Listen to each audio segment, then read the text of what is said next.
Some hymns have echoed through generations, worshipping a God who never changes. சில பாடல்கள் தலைமுறை தலைமுறையாக ஒலிக்கின்றன.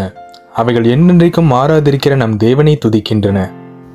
At Praise and Purpose, we are launching a new series, bringing back the forgotten hymns of the church. Praise and purpose தொடரில் மறக்கப்பட்ட ஆராதனை பாடல்களை நாங்கள் மீண்டும் உயிர்ப்பிக்கிறோம். In each episode, we will dive into the history of a hymn, பாடலின் வரலாற்றையும், explore the meaning of its words, அதன் வார்த்தைகளின் ஆழத்தையும், and bring it back to life through music. இசையின் வாயிலாக அதை மீண்டும் உயிர்ப்பிக்கிறோம். I'll be uncovering the stories and the translations. நான் இசையை ஆராய்ந்து அதை வாசிக்கிறேன். Each hymn as a story, and we are here to bring it back to life again. ஒவ்வொரு பாடலுக்கும் ஒரு வரலாறு இருக்கிறது. This is Praise and Purpose. All hymns, அதை வெளிப்படுத்த நாங்கள் மீண்டும் வருகிறோம்.